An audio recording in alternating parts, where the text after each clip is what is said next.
여러분 반갑습니다. 어서 오십시오. 지역 밀착형 시사 토크쇼 노정열의 시시각각으로 안내합니다.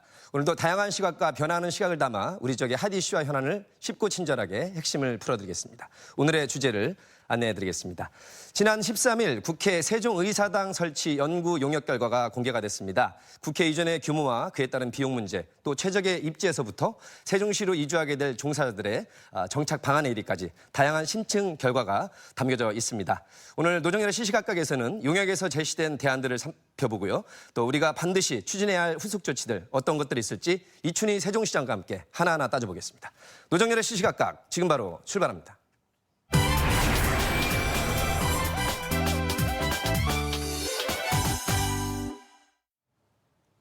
국가 균형 발전을 위해서 세종시가 출범한 지도 7년이 다 되어갑니다. 하지만 국회의 물리적 거리의 제약감으로 인해서 행정의 비효율성 문제가 여전히 지속되고 있는데요. 자, 그렇다면 개헌이 어려운 상황에서 가장 최선의 대안은 무엇일까? 그것이 바로 우리 세종시에 국회 분원을 설치하자는 안이 나왔고요. 이번에 연구 용역 결과가 발표가 됐습니다. 어떤 내용일지, 우리가 어떤 것을 준비해야 될지 관련 말씀을 나눠보겠습니다. 이춘희 세종시장과 함께합니다. 예, 안녕하세요. 반갑습니다. 어서 오십시오. 대통령 직속 자치분권위원회 정책자문위원장을 역임하고 계십니다. 충남대학교 자치행정학과의 최진혁 교수와 함께합니다. 네, 안녕하세요. 반갑습니다. 어서 오십시오. 저희 시민사회의 목소리도 듣고자 합니다. 지방분권 세종회의의 김수현 위원장과 함께합니다. 안녕하십니까. 먼저 관련된 영상으로 여러분을 안내해드리겠습니다.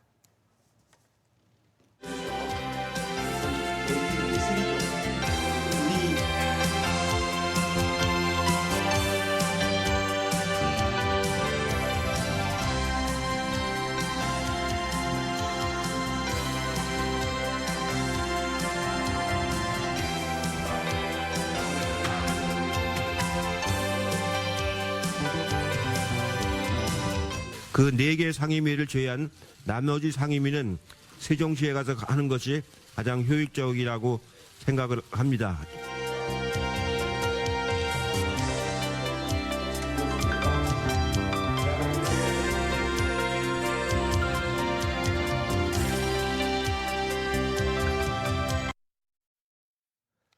네, 화면에서 보신 것처럼 국회 사무처에서 용역 결과 발표가 나왔습니다. 우선 우리 시민들을 위해서 이번 발표가 어떤 의미가 있을지 시장님께 한번 여쭤보겠습니다. 우선 지금까지는 국회 세종의사당을 설치하느냐 마느냐 그런 논란이 이제 중심이 됐다면은 이제 구체적인 입지 규모가 이제 구체적으로 나왔기 때문에 이게 이제 아주 현실화되는 구체화되는 그런 단계에 접어들었다 하는 그런 의미가 첫째 있다고 보고요. 두 번째로는 그동안에는 우리 시민사회를 포함해서 우리 충청권 그리고 우리 충청권 시도 또 정치권에서 이렇게 주장을 했는데 이번에는 국회 사무처가 스스로 연구 용역 결과를 이제 발표했다는 점에서 저는 상당히 큰 의미가 있다 이렇게 생각을 합니다. 다만 이것은 우리가 이제 생각해야 될 것은 이게 하느냐 마느냐 그 단계는 지났다고 이게 확실히 볼 필요가 있다는 것입니다. 왜냐하면은 작년 정기국회 때 예산을 심의하는 과정에서 여야 간에 국회 세종의사당을 설치하는 것으로 합의해서 설계에 반영을 했던 것이고 그 설계를 실행하는 단계에 접어들었기 때문에 이제는 더 이상 하느냐 마느냐 논란은 벌이지 말고 그 대신 국회 세종의사당을 어떤 규모로 어느 위치에 얼마나 빨리 설치할 것인지에 관한 구체적인 논의에 들어가는 그런 단계에 접어들었다는 의미가 있다고 생각합니다. 현실화 구체화되는 과정으로 접어들었다. 그렇습니다. 네, 우리 최 교수님요. 네, 우리나라가 21세기에 들어와서 사실은 국가의 어떤 균형 발전이라고 하는 측면과 지방분권, 지금은 자치분권이라고 얘기하고 있습니다만은 지방분권과 국가 균형 발전이라고 하는 그 대의에 우리가 세종시라고 하는 그러한 시가 탄생된 거 아니겠는가. 그런데 그것이 사실은 제일 처음에 행정수도였던 부분이 우리가 관습헌법에 따라서 이제 행정중심 복합도시라고 하는 그런 의미로 축소가 됐습니다.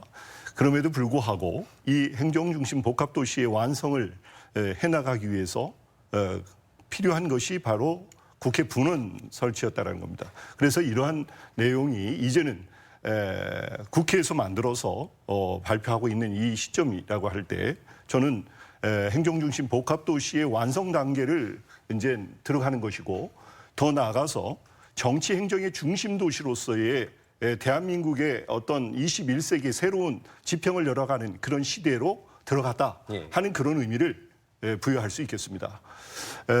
특히 대한민국의 그동안의 정치권에서 상당히 갈등의 여지를 안고 있었던 것이 이 행정중심 복합도시, 행정수도권 문제로 해서 대한민국이 상당히 분열됐던 것으로 알고 있습니다. 그러나 이제는 대한민국의 21세기의 새로운 지평을 열어나간다라고 하는 이러한 상황 속에서 이제 국민 합의를 이뤄내고 통합의 그러한 정치적인 큰 이슈화된 그런 부분으로서 대한민국을 하나로 묶어내는 그런 의미를 가지고 있는 그런 시점에서 이러한 용역 결과 발표는 상당히 의미가 있지 않겠는가 그렇게 해석할 수 있겠습니다. 알겠습니다. 우리 김선희 위원장도 굉장히 기쁘게 받아들이셨나요? 당연히 그 환영할 만한 일이고요. 그 2016년에 그 이해찬 의원께서 대표 발의한 그 국회 세종의사당 설치를 골자로 하는 국회법 개정안이 아직까지도 그 국회 운영위원회에서 그 계류 중에 있습니다.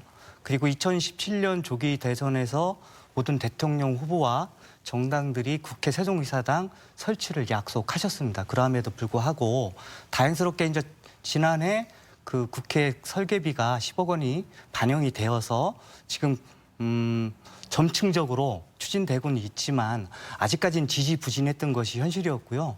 다행스럽게도 이번 국토연구원의 연구조사 결과로 인해서 국회 세종의사당 설치 그 입지나 규모가 가시화되었다는 점에서 무척이나 좀 진취적인 그러한 행보라고 생각을 하고요. 더 중요한 것은 20대 국회가 지금 마지막 임기를 두고 있습니다. 그러하다면 20대 국회에서는 조기 대선을 통해서 공통적으로 약속하셨던 국회 세종의사당 설치에 대해서 결자 해지 차원에서 조속한 후속 조치를 좀 그 설계하는 것이 지금은 아주 중요한 과제라고 생각을 하고 있습니다. 김 위원장님은 마지막 저희가 당부할 앞으로의 과제나 다짐도 미리 방점을 찍어주셨는데 차근차근 한번 풀어가 보도록 하겠습니다. 국민들의 관심사, 시민들의 관심사가 얼마나 큰 규모로 어디로 이전할 것이냐일 텐데 연구 용역 결과를 보니까 유 시장님 상임위 이전 여부에 따라서 5가지 정도의 안이 나와 있는데 대안이 각각 어떤 것이 핵심이고 어떻게 다른지 좀 설명해 주시죠. 그게 이제 A안, B안으로 나뉘어지는데요. A안은 원칙적으로 서울에 모든 상임위원회를 두고 회의만 세종시에서 와서 하자. 뭐 그렇게 할 경우에는 굳이 국회 세종의사당을 설치할 필요가 없는 거죠. 그래서 A안은 사실상 논외로 쳐야 된다고 생각하고 이전 안으로 볼 수 없는 것이군요. 그렇습니다. 그렇다면 국회 세종의사당을 만든다는 전제하에 논의를 해야 되기 때문에 B안 가지고 논의를 해야 되는데 B안은 이제 3개 안으로 나뉘어집니다. B안은 10개 상임위원회를 두고 또 이제 B2안은 거기에 우리 이제 법사위, 과기정통위, 운영위원회를 더 추가로 하는 안이고 3개 정도가 더 오는 거고요. 3개 정도가 더 오는 안이고 B3는 이제 상임위 전체 다 오네요. 다 오는 안인데 우리 이제 행정중심 복합도시라는 그 취지에 비춰보면은 우리 세종시에 내려와 있는 부처들 관장하는 상임위원회를 세종시에서 전부 다 하고 그걸 뒷받침하는 국회 기능을 포함하는 안이 B안 또는 B2 안이라고 보는데 그렇군요. B안은 연구 시작할 때는 과기정통부가 아직 세종시에 내려오지 않은 상태에서 검토를 했었던 것 같습니다. 그래서 과기정통위원회도 서울에 놔두는 것으로 돼 있어서 그 B안은 아무래도 좀 부족한 측면이 있고 그래서 B2안 정도 그러니까 서울에 남아있는 부처를 관장하는 위원회를 빼고 나머지 위원회를 모두 이전하는 안 그러니까 B2 안을 중심으로 해서 의사결정을 하면은 적절하지 않나 이렇게 생각을 하고 있습니다. 시장님께서 이렇게 B1, 2, 3 중에 하나를 짚어주셨고 우리 최 교수님 어떻게 보셨나요? 네, 뭐 원장님께서 B2 얘기를 하신 것은 항의가 내려와서 적극적인 활동을 할 수 있도록 하자는 그런 무기가 실고 있는데 사실 좀 이따 더 얘기를 해야 될 부분이 우리가 걸림돌이라고 하는 것이 결국은 우리 국회가 회의 중심이냐 아니면은 위원회 중심으로 하는 것이냐 라고 봤을 때 뭐 학자들만 좀 의견이 엇갈립니다. 그래서 우리가 국회의 기능 중에서 본회의 하는 그것으로 충분하다라고 봐서 서울에 본회의만 하고 나머지 상임위원회는 있는 것은 괜찮지 않느냐 이렇게 얘기하는 분도 계시지만은 그러나 우리가 상임위 중심으로 국회 운영을 하고 있는 실질적으로 의사결정을 그쪽에서 하고 있는 부분이기 때문에 이것은 서울에서 있어야 될 부분이다 이렇게 얘기를 하고 있는 거죠. 그렇다고 한다면 굉장히 이것은 위헌 문제하고 연결될 소지가 있기 때문에 여기에 연구원에서도 지금 연구에서 결과물을 내놓는 것 중에서도 B1, B2, B3 이 세 가지는 위헌 문제의 영향을 받을 수 있기 때문에 법률 검토를 전제로 얘기를 하고 있다라는 그런 부분입니다. 예. 그래서 이제 이런 부분을 우리가 어떻게 이제 극복해 나가야 될 것이냐라고 하는 것은 또 다른 우리 숙제거리로 남겨져 있을 것 같아요. 예. 그래서 전향적으로 물론 A안 정도를 가지고선 우리가 국회 분원을 설치한다고 한다면은 그것은 의미가 별로 없어지잖아요. 그러니까 B안에서 우리가 고르는데 그것이 위헌 문제로서 논의가 심각하게 이제 국민 분열 현상을 만들어낸다고 한다면 또 다른 우리의 이 국회 분원이 빨리 그 시기가 늦춰질 가능성도 없잖아 있기 때문에 이 부분을 이제 어떻게 할 것이냐라고 하는 것을 아마 더 고민을 해야 될 것 같다라는 생각이 들고요. 예. 그래서 또 BC 분석에 의해서 비용 편익 분석에 의해서 우리가 정부 조사를 해보니까 그 나온 대로 A1, A2, B1까지는 상당히 그 비용 편익 분석에 의해서 상당히 그 행정 비효율 감하는 것이 높아졌다 이런 얘기죠.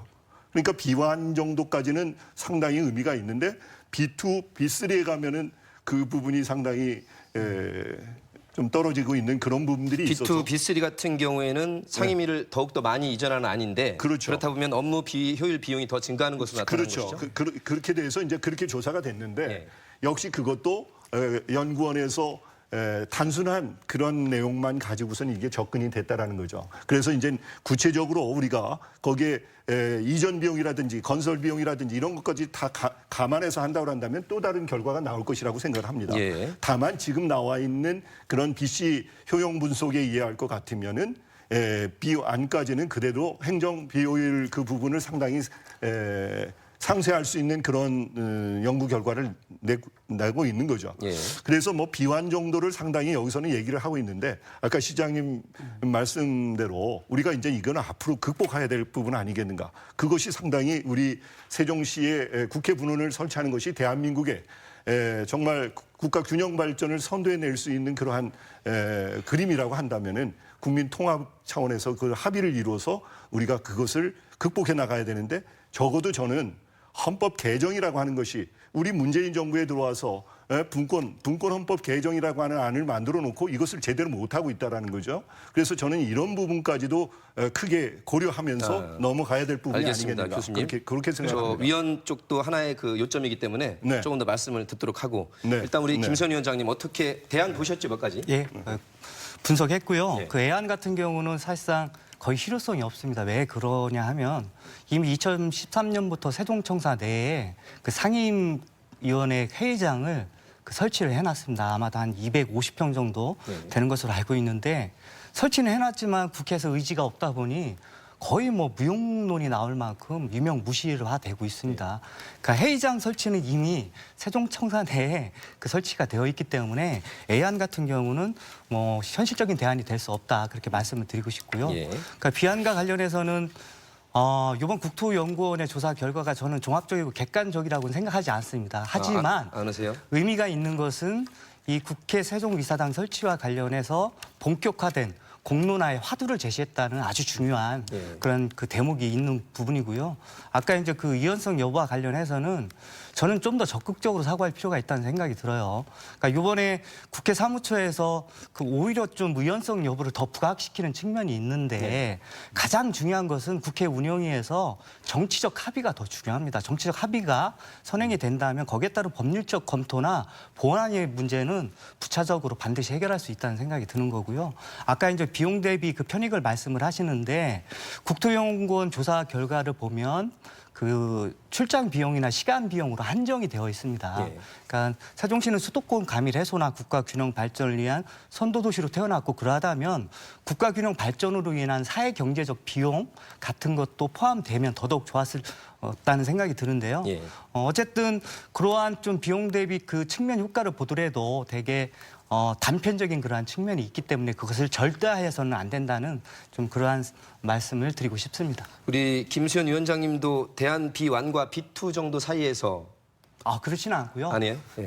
저희들 같은 경우는 어제 그 세종시의회와 시민단체 간의 기자회견을 했습니다. 예. 그래서 열어놓은 대안을 저희들이 제시를 한 것은 B1에서 B3까지 저희들은 열어놓고 말씀을 드리는 거고요. 그러한 이유는 결국은 공은 국회에 저희들이 그 넘어간 것으로 생각을 해주시면 될 것 같습니다. 알겠습니다. 하답은 결국은 국회 운영위에서 판단을 해주실 문제라고 생각을 합니다. 아직도 정치적으로 합의하고 운용의 미로를 가져갈 필요가 크다는 말씀을 해주셨고 업무 연계성을 볼 때 대안 A의 완투는 사실 사무처, 예산정책처, 입법조사처 이쪽이 안 내려오기 때문에 실효성이 없고요. 이렇게 상임위를 제대로 하려면은 예, 그것들이 국회 사무처 직원들이 뒷받침을 해줘야 되는데 예. 국회 사무처가 서울에 여의도에 존재하면서 회의만 하려고 하면은 늘 보따리 싸들고 왔다 갔다 해야 되니까 현재 행정부 직원으로 왔다 갔다 하는 거나 마찬가지라는 얘기죠. 그러니까 그것은 A안은 거의 뭐 의미가 없다고 보고 예. 이제 B안 중에서 1, 2, 3 중에서 어떤 걸 선택할 것인가 문제인데 이 부분과 관련해서는 아까 이제 최 교수님께서 먼저 위헌 문제를 지적을 해주셔서 이제 이 부분도 같이 좀 검토를 해봐야 될 것 같습니다. 예. 위헌 문제 관련해서 두 가지 위헌 결정이 있었습니다. 첫째는 신행정수도특별법은 위헌이다 하는 결정이 하나가 있었고 행정중심 복합도시 건설 특별법은 위헌이 아니다, 합헌이다 하는 두 가지 결정이 있었습니다. 두 가지 차이는 뭐냐면은 신행정수도는 대통령과 국회 포함해서 헌법기관들이 모두 다 이전하는 예. 것이기 때문에 수도를 이전하는 문제고 수도를 이전하려면은 헌법을 고쳐서 이전하는 것이 맞다 하는 그런 얘기고. 그때 그 유명한 관습헌법론이 나오긴 했었습니다. 그렇습니다. 그 2004년도 10월 21일 얘기고 그 다음에 행정중심 복합도시 건설 특별법이 만들어지고 나서 또다시 위헌 소송이 제기가 됐었는데 그때는 이건 합헌이다 이렇게 됐습니다. 왜냐하면은 대통령이 서울에 계시기 때문에 정부 부처에서 주로 일은 하지만 행정이 이루어지지만 그렇다 하더라도 최종적인 결정권자인 대통령이 서울에 계시기 때문에 이거는 합헌이다. 똑같은 논리가 국회에도 적용될 수가 있는 것이죠. 예. 최종적인 의사결정은 본회의에서 이루어지기 때문에 본회의를 서울에서 하고 그리고 국회 기능 중의 일부인 상임위 활동을 세종시에서 한다면은 그건 역시 위헌 소지가 없다 보는 것을 두 번의 헌법재판소 이 결정을 토대로 볼 때 뭐 B1, B2, B3 어느 것을 택하더라도 위헌 소지는 뭐 크게 문제될 것은 없는데 다만 이제 행정중심 복합도시 건설 특별법이 존재하고 아직 개헌이 이루어지기 전 이런 상태라고 보면은 세종시에 내려와 있는 부처를 관장하는 상임위원회를 모두 세종시로 옮기는 것이 가장 합리적인 대안이고 또 국민들에게 설득하는 것도 훨씬 더 용이하지 않을까 싶은 생각이고요. 또 하나는 BC 분석 문제인데 이건 경제성 분석이거든요. 비용과 편익 분석. 비용 편익 분석인데 실제로 여기서 BC 분석에서 나타나지 않는 부분은 가장 중요한 부분이 국가 여러 가지 의사결정, 국가 정책의 품질 문제. 이게 저는 굉장히 중요하다고 생각합니다. 정량적으로 감안할 수 없는 정상적인 부분이 있기 때문에요. 그것이 뭐냐면은 뭐 지금 현재는 고위 정책 결정자들은 국회 때문에 또 청와대나 뭐 이런 일들 때문에 주로 서울에 가 있고 실무자들은 세종에 있으면서 나타나는 그러니까 정책이 제대로 만들어지려면 실무자들하고 정말 깊이 있는 토론이 이루어지고 그래야 되는데 그걸 제대로 하지 못해서 나타나는 여러 가지 품질, 국가 정책의 품질 문제 이런 문제를 해소할 수 있다는 점에서는 어쨌든 국회 상임위가 세종에 와서 이루어지고 그렇다면 굳이 서울에 갈 일이 없어지고 그렇게 되면은 제대로 된 국가 정책 결정이 이루어지지 않을까 하는 그런 생각이고 그런 의미에서 가급적이면은 세종시에 내려와 있는 부처를 관장하는 상임위는 모두 내려오도록 하는 것이 가장 좋은 방법 아니겠나 생각합니다. 국회 사무처에서 위원에 대한 언급은 있었지만 지금 국민들의 반 정도는 국회 세종분원 찬성, 그리고 전문가들은 60%가 넘을 정도로 더 찬성을 하는 입장이시거든요. 우리 김 위원장님 보시기에 지금 기존의 각 중요한 부처도 이미 내려와 있으니 거기에 연계되는 상임위 오는 것을 위헌이라고 생각할 국민들이 많이 계실까요? 그 국민들까지 그렇게 법률적으로 세심하게 검토하시지는 않을 것 같고요. 네. 결국은 전문가 그룹 위주로 좀 그 검토를 하실 텐데 저는 전문가분들의 여론조사 결과가 그만큼 더 좀 의미가 있다는 생각이 듭니다. 세종시장 설치와 관련해서 약 60% 이상이 동의를 해주시고 있고 예. 뭐 그 이유는 뭐 다 아시겠지만 서울과 세종의 그 정치 행정이 따로 놀다 보니 그로 인한 업무의 비효율성은 뭐 구조적으로 계속 제기되고 있고요. 아까 이제 시장님께서도 말씀하셨지만 그 국가 정책의 품질이 저하되고 있고 뭐 흔히 얘기하면 그 공무원들도 안정적으로 일할 수 있는 여건이 조성되지 못하고 있습니다. 그러하다면 중요하게는 이 사무처의 어떤 지원 기관이나 그런 부분도 관련해서는 예. 그러니까 예산이나 어떤 결산 심사 그리고 법률안 심사 그리고 국정감사 그리고 업무와 관련한 그 부처 보고를 하기 위해서는 저는 사무처를 비롯한 지원 기관이 다수가 내려온 것이 이제 바람직하다는 생각이 드는 거고요. 예. 가장 중요하게는 역으로 또 생각을 해봐야 된다는 생각이 듭니다. 지금 그 세종청사에 내려와 있는 공무원들이 한 15,000명, 그리고 국책연구원 연구원들이 한 4,000명 되시는데 이분들이 한 명의 대통령과 300명의 국회의원을 위해서 서울로 가는 기형적인 구조가 지금 그 되어 있는 거고요. 그로 인한 그 혈세 낭비가 1년에 약 그 100억 이상이 지금 나가고 있고 예. 뭐 길과장, 길국장이라는 신조화가 생길 만큼 그로 인한 시간과 혈세 낭비 그리고 뭐 그 정책의 품질이 저하되는 것은 항상 나타나는 문제였습니다. 그러하다면 우리 국회의 그 지원기관의 그 직원들 같은 경우도 똑같은 현상이 나타날 거라는 거죠. 그러하다면 그 부분까지 감안을 해서 국회 상임위 대부분이 내려오는 것을 전제로 한다면 국회 직원들 또한 업무의 효율성, 특히 국회 내 업무 효율성뿐만 아니라 그 내려와 있는 정부 세종청사 그와의 예. 그 업무의 연계성까지 고려를 했을 경우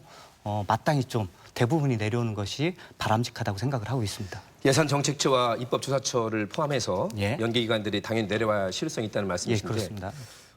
이 5가지 안, 특히 이제 저희가 생각하는 거는 대안 B, 1, 2, 3 세 가지 정도를 감안하고 있지 않습니까? 예, 이 세 가지 중에서 딱 확정된 건 아니고요, 이것도. 예.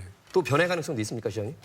저는 뭐 얼마든지 변할 가능성이 있다고 보고요. 예. 예를 들어서 여성가족부 굳이 서울에 있어야 될 필요 없다고 보거든요. 여성가족부도 내려와야 되는데 그러면은 여가위원회 예. 또 이제 내려오는 게 맞거든요. 그래서 이제 그런 것은 얼마든지 변할 수가 있으니까 그런 이제 변화의 가능성까지 감안해서 설계를 할 필요가 있겠다. 한번 건물 지어놓으면은 도중에 좀 부족하다 그래서 10% 늘리고 20% 늘리고 안 되는 거였거든요. 그래서 이거는 실제로 건물 이제 국회의사당을 새로 짓기로 결정을 지금 하지만 실제 건물이 지어질 때까지 4, 5년 정도 걸리고 예. 실제 이제 국회 상임위원회가 이전하게 되는 것은 아마도 21대 국회나 22대 국회에 가서 이루어질 일이란 그렇네요. 말이죠. 네, 시기적으로 보니까. 네, 그동안에 이제 많은 변화가 있을 수가 있고 또 21대 국회 가면 또 국회의원들이 또 생각이 좀 달라질 수 있고 여러 가지 가능성이 있기 때문에 우선 그런 가능성을 감안해서 설계를 좀 넉넉하게 할 필요가 있겠다.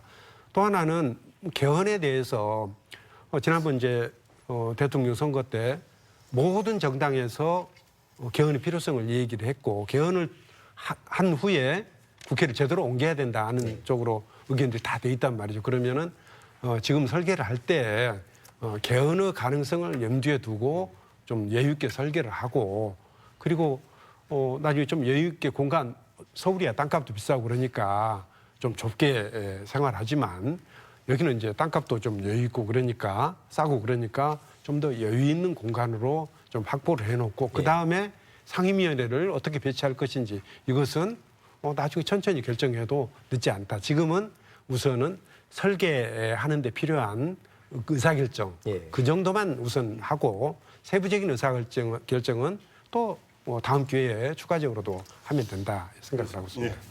중장기적인 안목이 꼭 필요하다는 말씀 그렇습니다. 드렸습니다. 네. 그 뭐 시장님 지금 말씀을 그렇게 개헌 문제하고 연관해서 이제 그림을 좀 더 그려야 된다라고 하는 데 대해서 제가 세종시 문제만큼은 좀 더 설계도를 큰 그림 속에서 그렸어야 되지 않을까. 물론 국토연구원에서는 이제 행정부하고 입법기관의 그러한 행정 비효율 문제를 해결하기 위한 차원에서 이제 접근이 됐겠지만은 그러나 우리가 세종시는 자치분권, 지방분권과 국가균형 발전의 상징적인 도시고 대한민국의 새로운 발전 축으로서의 21세기를 여는 그런 가장 중요한 도시다라는 얘기입니다. 그랬을 때 적어도 우리가 국회라고 하는 것은 이제는 지역 대표성을 좀 더 강조하는 이 개헌에서 나온 상원 개념의 국회가 또 있는 겁니다.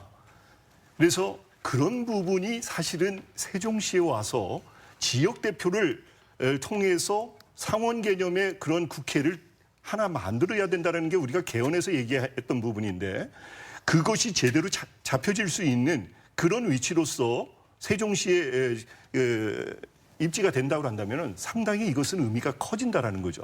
그래서 지금의 단순하게 여의도의 국회를 그냥 옮기는 정도에서 얘기가 아니라 적어도 대한민국의 자치분권과 국가균형 발전의 실질적인 핵으로서의 개헌 분권 개헌을 얘기하고 있는 이런 시점에 적어도 지역 대표의 상원의원을 세종시에 설계할 수 있는 그런 그림이 나왔어야 되지 않느냐. 저는 그렇게 생각을 하는 예, 겁니다. 아주 크고 장기적인 그러면 말씀을 이제 뭐 주셨는데 그래서 이제 그 아까 시장님 말씀대로 이것은 앞으로 이게 확정된 것도 아니고요. 이것은 변해 나갈 수밖에 없는 그런 안들인데 이것이 좀 더 우리 대한민국의 큰 그림을 100년, 200년을 내다보는 그런 상황 속에서 설계가 돼야 되지 않을까. 그런 의미에서 한번 시장님한테 그런 말씀을 드립니다. 큰 그림을 그릴 수 있도록 예. 저희가 우선은 그 세종시 한 가운데 전월산, 언수산 그 앞에 넓은 땅 평수로 보면 한 80만 평 정도 되는 그런 땅을 지금 유보지로 이렇게 예비를 해놨습니다. 그 중에서 일부를 이번에 이제 입지로 이제 선택하게 되는 것이죠. 그래서 그런 이제 변화의 가능성이 있게 되면은 그때 얼마든지 추가해서 건축도 가능하고 그리고 저는 이제 여의도 국회 가보면은 늘 다들 바쁘거든요. 네. 우선 여의도의 국회의원들도 그렇고 국회 사무처 직원들도 가까이에서 살 수가 없는 거죠. 워낙 비싼 땅이고 그러니까. 서울에서 출퇴근한다 하더라도 1시간 걸리고. 그런데 제가 생각할 때는 여기 내려오면은 주변에서 또 직주근접의 도시로 만들어 놨으니까 국회의원들, 국회 사무처 직원들, 보좌진들 모두 그 근방에서 살면서 걸어서 또 자전거로 이렇게 출퇴근할 수 있는 그런 환경을 만들어서 국회의사당과 국회타운이 같이 어우러져서 그렇게 되면은 또 어떤 의미에서는 또 다른 의미에서 국가 정책 품질이 더 높아지는 예. 그런 계기가 될 수 말씀이 있을 것 나온 같습니다. 김에 시장님 지금 여러 후보지 중에서 최적의 입지로 제시된 지역이 있나요?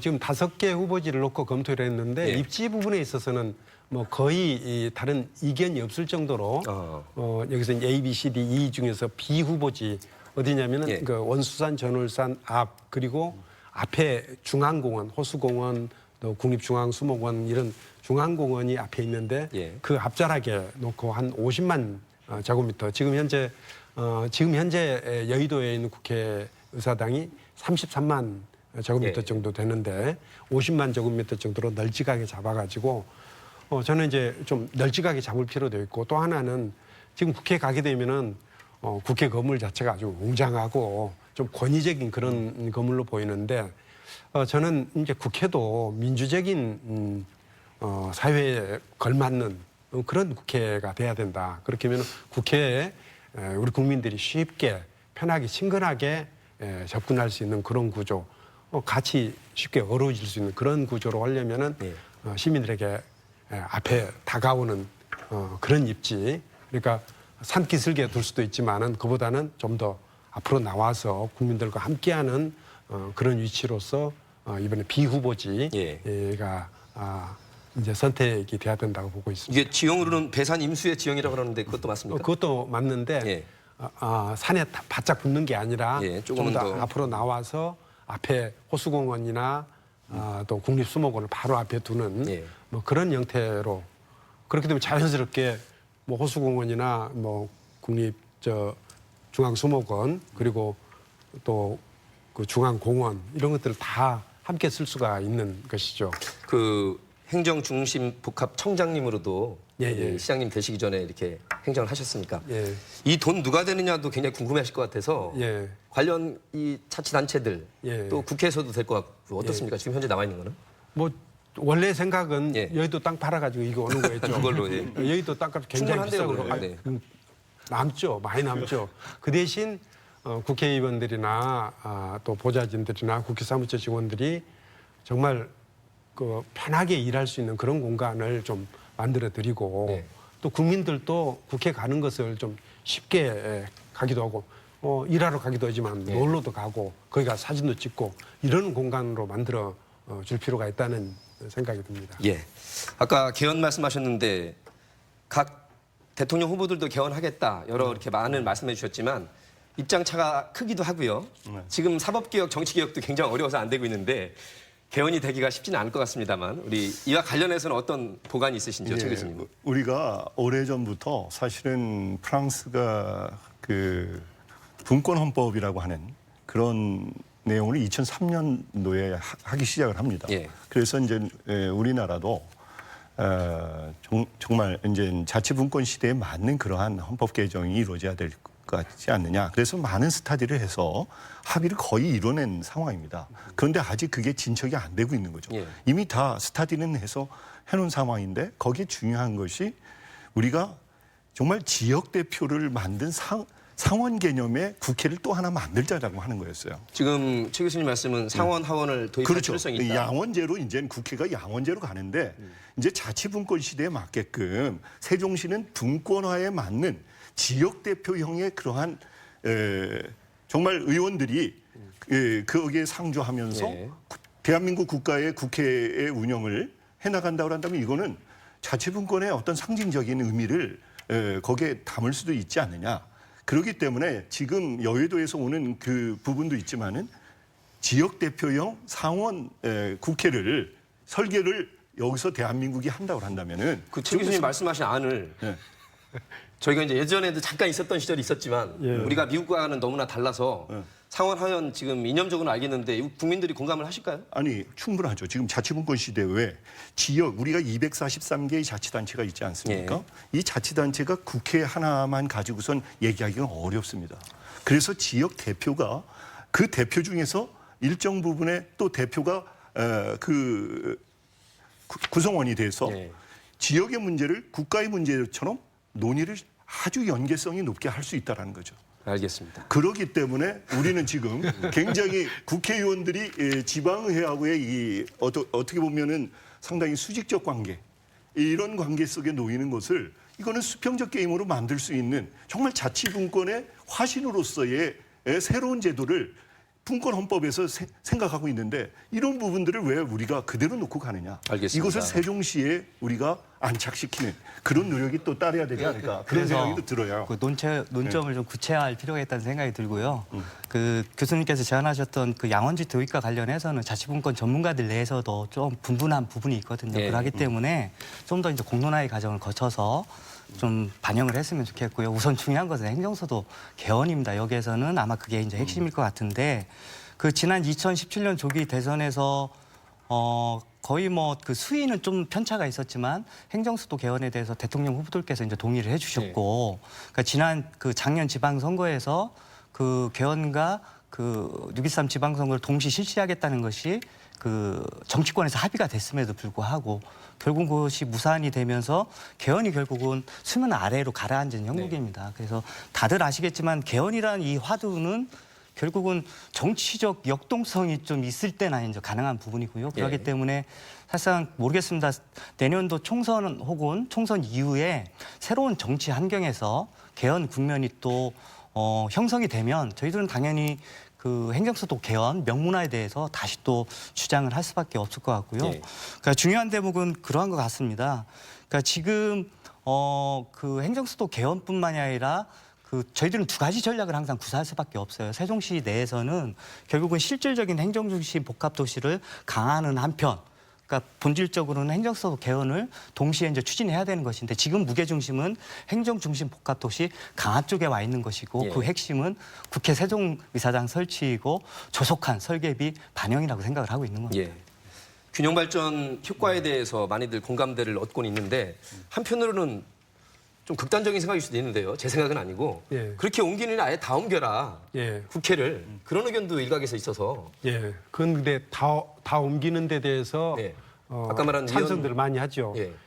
실제로 이제 지난 2017년 대선 때도 대선 후보들이 다들 그런 공약을 하셨고 정당은 공식 입장이죠. 공식 입장은 다들 찬성을 했는데 지난번에 이제 대통령께서 개헌안을 냈을 때도 예. 개헌안의 구체적인 내용에 대해서는 반대가 별로 없었습니다. 다만 이제 권력구조 개편 문제, 거기에 따른 정파적 이해관계 이런 것들 때문에 처리를 안 한 것이지 예. 개헌의 내용에 대해서는 그때 이제 많은 논의가 일어나지 않았었거든요. 특히 행정수도 개헌 부분에 대해서는 모든 정파들이 모든 정당에서 다들 찬성하고 있기 때문에 다음번 개헌을 할 때는 분명히 이 부분에 대해서는 예. 뭐 특별한 이견이 없으리라 생각을 합니다. 다만 지금 현재 20대 국회에서는 개헌이 될 수가 없는 구조죠. 그래서 이제 아마 21대 국회 이후에 개헌 문제가 또 논의가 될 것이고 예. 뭐 그렇게 하기 위해서는 내년 총선 때 아마도 각 당에서 개헌에 관한 입장을 정강 정책으로 또 공약으로 제시할 것이고 예. 또 그 과정에서 또 행정수도 개헌 부분에 대해서도 저희가 각 정당에서 공약으로 또다시 제시하도록 저희도 또 노력할 필요가 있다고 생각을 합니다. 예. 아까 세종시로 이주하게 될 이제 종사자분들이 많지 않겠어요? 예, 예. 이분들 정착 지원 방안 같은 거 혹시 계시나요? 지금 현재 이제 정부 부처들 이전할 때 이제 뭐 주택 특별 공급이라든지 여러 가지 지원책들이 있었는데 예. 저는 뭐 충분치 않았다고 생각을 합니다. 예. 어쨌든 개별적으로 이전하는 공무원들이 각각 자기 주택 문제를 해결해야 되는 뭐 그런 구조로 갔다면은 이번에 이제 국회가 추가적으로 이전하게 되면은 그때는 좀 이런 경험들을 살려서 그야말로 직주 근접이 이루어지도록 국회의사당 가까이에 국회타운이 조성되도록 하고 그리고 이제 정부 부처 공무원들이 내려오면은 아예 이제 여기서 정주하게 되니까 다 분양주택이 중심이 돼야 되지만 국회의원들은 임기제잖아요. 예. 그러니까 국회의원들이나 보좌진들을 위한 주거 공간이나 이런 것들은 저는 임대주택이 더 맞다고 생각을 합니다. 예. 근데 국회 사무처 직원들 입장에서도 임대주택도 필요하고 분양주택도 필요한데 이런 것들은 그 수요에 맞게 미리미리 좀 준비를 해 나간다면은 이전하는 국회의원들이나 보좌진이나 국회 사무처 직원들이 집 문제 때문에 불편을 겪지 않아도 되게끔 이렇게 만들어 드리는 게 필요하고요. 저는 국회의사당과 국회타운이 만들어진다면은 앞으로 국회 운영도 훨씬 더 민주적으로 또 화기애애한 분위기에서 예.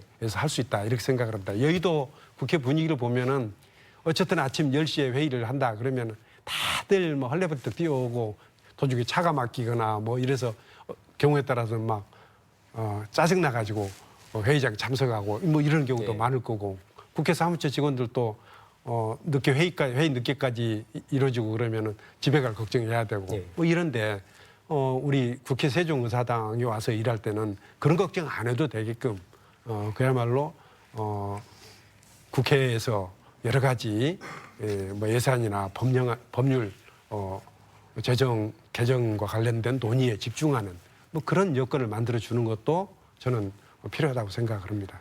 그 실제 세종시 안에서도 예. 각 부처와 또 이 국회의사당, 국회타운과도 좀 거리는 있죠.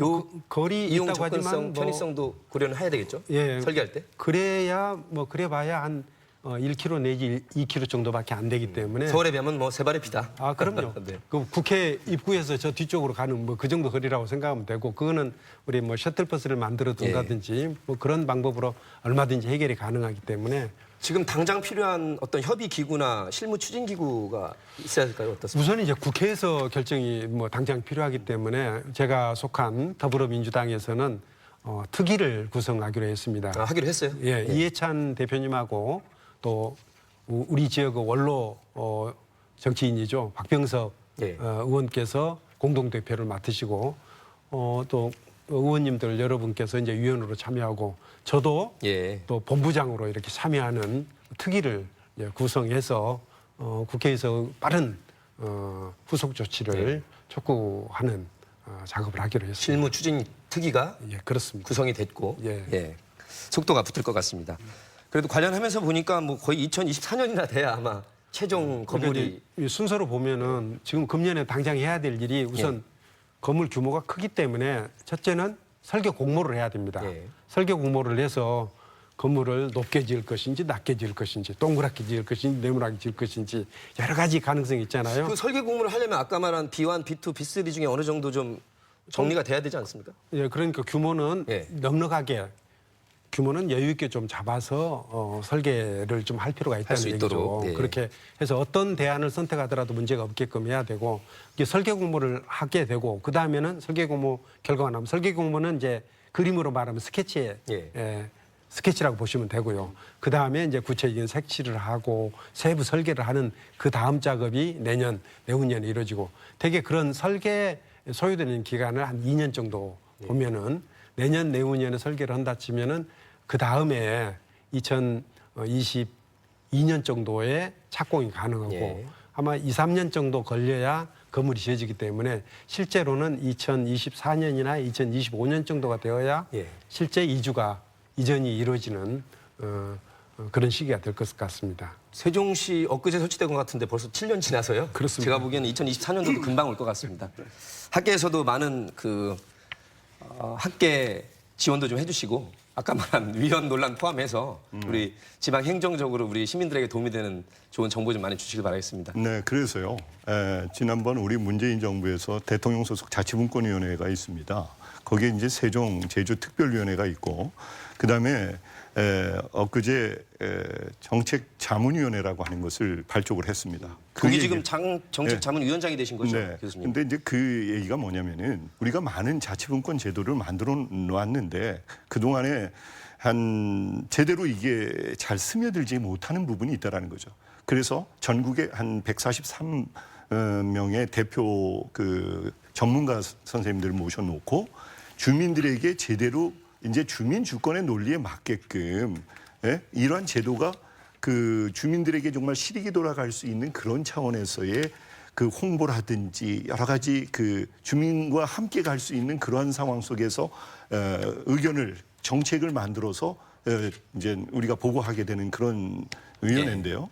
거기에서 이 세종시 문제가 전국 합의를 이뤄낼 수 있는 굉장히 중요한 매체가 될 수 있지 않을까 저는 그렇게 생각합니다. 그래서 그런 쪽에서도 위원회 활동을 통해서라도 우리가 정치권뿐만이 아니고 일반 시민사회와 함께 그런 제도적 내용들을 주민들과 소통하면서 나가게 된다고 한다면은 우리가 대한민국의 21세기 정말 새로운 패러다임에 의한 자치분권의 패러다임에 의한 그러한 도시가 만들어질 수 있는 것이 아니겠는가 이런 생각을 해봅니다. 지자체장의 정책일 텐데 각 지역에 따라서는 주민들이 직접 주민 참여 예산제를 통해서 정책을 개발하고 거기에 예산까지 배분하고 있지 않습니까? 물론 일부 퍼센테이지만. 세종시 같은 경우는 어떻게 우리 주민들의 의견을 시장님은 이제 리더로서 하시겠지만 우리 시민사회에서는 어떻게 반영하고 싶으신가요? 우선 기본적으로 세종시는 이춘희 시장님이 대대적으로 해서 행정수도 완성하고 시민주권 특별자치시를 핵심 과제로 이미 설정을 하고 있고요. 예. 그 내용에도 흔히 얘기하면 시민들께서 직접 참여하시는 그런 과정이 마을청이나 마을 계획 수립 과정에서도 그러니까 처음부터 이렇게 참여하는 그런 과정이 수립되어 있고 자치분권 특별 회계라고 해서요. 예. 그러니까 159억인가 그것이 이미 시민들께 다시 돌려드리는 그러한 구조가 이미 형성되어 있습니다. 그렇지만 어쨌든 시민사회에서는 이런 부분과 관련해서 저희들은 민간 협력 거버먼스가 또 무척이나 중요하다고 생각합니다. 네. 그렇기 때문에 세종시가 제주도와 함께 문재인 정부 하에서 자치분권 시범 지역이고 또 세종시는 분권이나 국가균형 발전의 선도 도시이기 때문에 우리가 추진하는 이 시민주권 특별자치시 모델이 성공하고 또 모범 도시로서 안착이 돼야지만 이게 전국적으로 이제 확산될 수 있다는 생각이 들고요. 예. 그러니까 민간 협치 그런 관점에서 저희들도 적극적으로 협력할 때는 협력해야 된다고 생각을 하고 있습니다. 그러니까 거버넌스는 이게 협치 체제 아니겠습니까? 예. 주민참여 예선자 같은 경우는 특별한 프로그램으로 그냥 일부 참여하시는 거고 예. 지금 말씀하신 대로 제주도와 세종시만 특별자치도 그렇습니다. 예. 특별자치시가 되고 있죠. 지금. 예.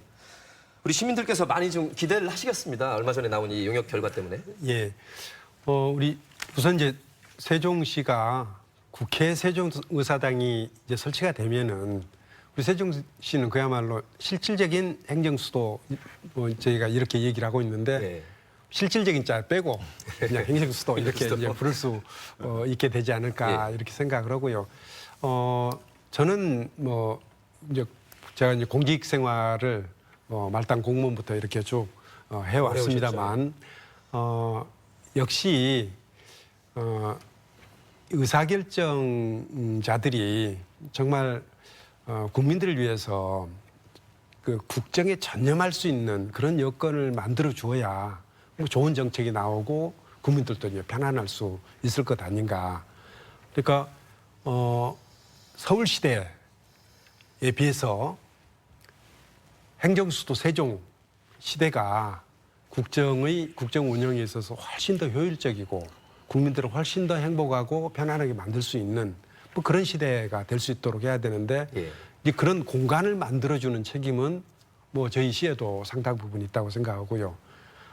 또 한 의미에서는 이제 이 행정수도 세종을 건설하는 목적 자체를 우리가 잊어서는 안 된다. 예. 그것은 국가 균형 발전 또 지방화의 상징으로서 우리 세종시를 만들었기 때문에 우리 세종시만 볼 것이 아니라 대한민국 전체를 놓고 봤을 때 국가 균형 발전에 어떻게 기여할 것인가. 그렇게 하기 위해서는 우리 세종시와 혁신도시, 기업도시 이런 것들도 같이 볼 필요가 있고 또 아까 최 교수님께서 열변을 토해주셨습니다만 우리 세종시야말로 그야말로 지방화의 상징도시이기 때문에 적어도 다른 지역보다는 지방자치라는 측면에서 좀 더 앞서가야 된다 하는 그런 생각을 가지고 제가 시민주권 특별자치시 세종을 만들겠다는 목표를 삼아서 여러 가지 좀 일들을 추진하고 있습니다. 실제 지역적으로도 각 지역의 국회의원들이 세종으로 오기가 전국 각 지역으로 봐도 가장 효율적인 거리에 있는 건 맞습니다. 그죠? 네, 맞습니다. 그래서 세종시가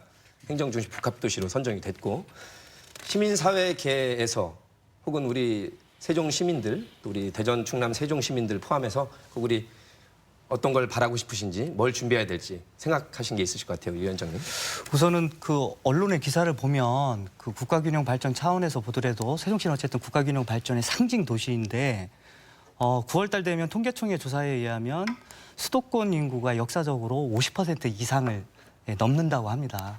어찌 보면 수도권 가밀 해소나 국가균형 발전을 위한 선도 도시로 태어났고, 그러니까 참여정부 때 잠깐 이것이 주춤했지만 이명박 박근혜 정부 이후 수도권 집중 현상이 더 이제 강화되고 있는 그런 측면이 있거든요. 예.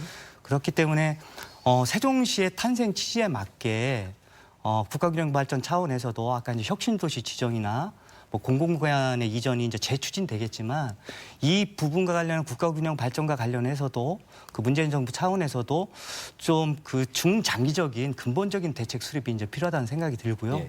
그러기 위해서는 결국은 그 중핵 도시인 우리 그 세종시가 행정 중심 복합 도시에서 나아가서 행정 수도로 완성돼야지만 실질적인 중핵 기능, 핵심 기능을 담당할 수 있다는 그러한 본질적인 말씀을 다시 한번 드리고 싶습니다. 예. 우리 정치권, 행정권에도 큰 강조를 해주셨고 우리 최 교수님이 학계 포함해서 네. 우리 시민들께 꼭 한번 당부하고 싶은 다짐이 있다면 어떤 게 있을까요?